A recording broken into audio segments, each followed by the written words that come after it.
இந்த வீடியோட BOYA M1 அன்பாக்சிங்கையும் அதோட ஆடியோ ரெக்கார்டிங் குவாலிட்டி பற்றியும் பார்க்க போகிறோம். ஸோ வீடியோவை ஸ்கிப் பண்ணாமல் பாருங்கள். நம்ம டெக் சேனல் நீங்கள் இது வரைக்கும் சப்ஸ்கிரைப் பண்ணலாம், கீழே இருக்க ரெட் கலர் சப்ஸ்கிரைப் பட்டனை ப்ரெஸ் பண்ணி சப்ஸ்கிரைப் பண்ணிக்கோங்க. இப்போ அவங்க வீடியோக்குள்ளே போயிடலாம்.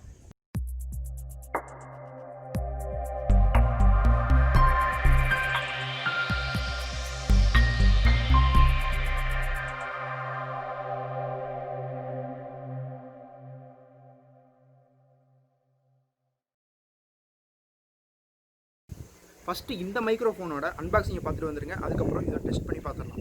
பாக்ஸுக்கு முன்னாடி போயாவோட பிராண்டிங்கும் மைக்கோட மாடலும் வந்து கொடுத்துருக்காங்க. பாக்ஸுக்கு பின்னாடி பார்த்தோம்னா மைக்கோட ஃபீச்சர்ஸும் அதுக்கு கீழே ஸ்பெசிஃபிகேஷன்ஸும் கொடுத்துருக்காங்க. பாக்ஸை ஓப்பன் பண்ணதுமே உள்ளுக்கு ஒரு பிளாக் கலரில் ஒரு பவுச் கொடுத்துருக்காங்க. அந்த பவுச்சுக்கு முன்னாடி பார்த்தீங்கன்னா போயாவோட பிராண்டிங்கும் கொடுத்துருக்காங்க. இந்த பவுச்சை ஒரு சுருக்கு பை மாதிரி கொடுத்துருக்காங்க. அடுத்து இந்த BOYA Lavalier மைக்கோட யூசர் மேனுவல் வந்து கொடுத்துருக்காங்க. அதுக்கப்புறமா இந்த பாக்ஸுக்குள்ளே மைக்குக்கான வாரண்டி கார்டு வந்து கொடுத்துருக்காங்க. இவ்வளோ தான் வந்து பாக்ஸில் கொடுத்துருக்காங்க. இப்போ இந்த பவுச்சுக்குள்ளே என்னென்னலாம் கொடுத்துருக்காங்க அப்படிங்கிறத பார்க்கலாம். இங்கே ஃபஸ்ட்டு இருக்கிறது ஒரு பிளாஸ்டிக் கவரில் ஒரு பேக்கிங் கொடுத்துருக்காங்க. அதுக்குள்ளே என்ன இருக்குது அப்படிங்கிறத கொஞ்ச நேரம் கழித்து பார்க்கலாம். அதுக்கடுத்து பவுச்சுக்குள்ளே சிலிக்கா ஜெல் வந்து கொடுத்துருக்காங்க. அடுத்து இந்த பவுச்சுக்குள்ளே போயாவோட மைக் கொடுத்துருக்காங்க. மைக்கோடையே வர கேபிள் என்னென்னு பார்த்தீங்கன்னா 3.5 mm ஜாக்குக்கான அந்த கேபிள் தான் வந்து இங்கே கொடுத்துருக்காங்க. இப்போ கவரில் என்ன கொடுத்துருக்காங்கன்னு பார்க்கலாம்.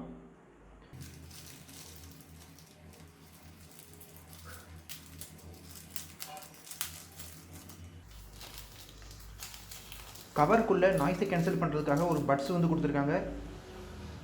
ரெக்கார்ட் பண்ணுறப்ப நம்மளை சுற்றி இருக்க நாய்ஸை ஃபுல்லாக ரெடியூஸ் பண்ணுறதுக்கு இந்த பட்ஸ் தான் வந்து யூஸ் ஆக போகுது. அதுக்கப்புறமா இந்த கவருக்குள்ளே பட்டன் செல் ஒன்று கொடுத்துருக்காங்க.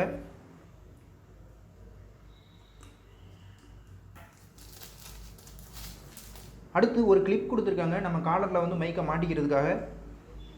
இந்த கிளிப் வந்து ரொம்ப ஸ்ட்ராங்காகவும் இருக்குது, டெம்பராகவும் இருக்குது. அதுக்கடுத்து நம்ம DSLRலேயோ இல்லாட்டி ஒரு மற்ற மியூசிக் இன்ஸ்ட்ருமெண்ட்லேயோ கனெக்ட் பண்ணி ரெக்கார்ட் பண்ணுறதுக்காக இங்கே 1/4 அடாப்டர் வந்து கொடுத்துருக்காங்க. அவ்வளோதான், இந்த பாக்ஸுக்குள்ளே என்னென்ன கொடுத்துருக்காங்க அப்படின்றத எல்லாத்தையுமே வந்து பார்த்தாச்சு. இப்போ இந்த மைக்கில் வந்துட்டு நம்ம நாய்ஸ் கேன்சலேஷன் பட்ஸை வந்து ஃபிக்ஸ் பண்ணிடலாம். ஃபஸ்ட் டைம் ஃபிக்ஸ் பண்ணுறப்ப கொஞ்சம் சிரமமாக தான் இருக்குது. பட்ஸில் உள்ள ஹோலுமே வந்து கொஞ்சம் சின்னதாகவே இருக்குது. இப்போ பட்ஸை ஃபிக்ஸ் பண்ணியாச்சு. இப்போ காலரில் மாட்டுறதுக்காக அவங்க கொடுத்த கிளிப்பையுமே வந்து மைக்கோட அட்டாச் பண்ணிடலாம்.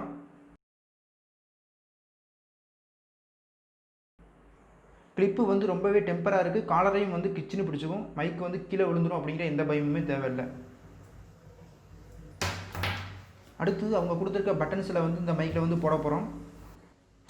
பட்டன்ஸில் போடும்போது ரொம்பவே கவனமாக போடுங்க. ப்ளஸ் மைனஸ் பார்த்துட்டு போடுங்க. ஒருவேளை தப்பாக போட்டுட்டிங்கன்னா கேமரா மோடில் மைக்கும் எடுக்காது, இந்த பட்டன்ஸில் வெளியே எடுக்கிறதும் சிரமமாக இருக்கும்.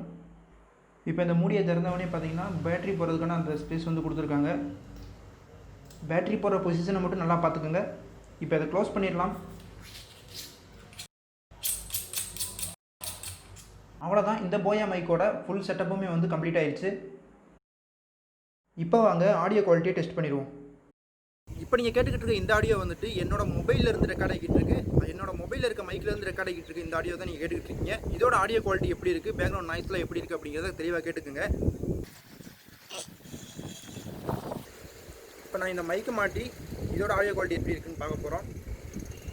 இது இப்படி காலரில் ஃபிக்ஸ் பண்ணிக்கலாம். இந்த காலரில் மாட்டியாச்சு. இந்த ஃபோனில் கனெக்ட் பண்ணல, இப்போ தான் கனெக்ட் பண்ண போகிறேன்.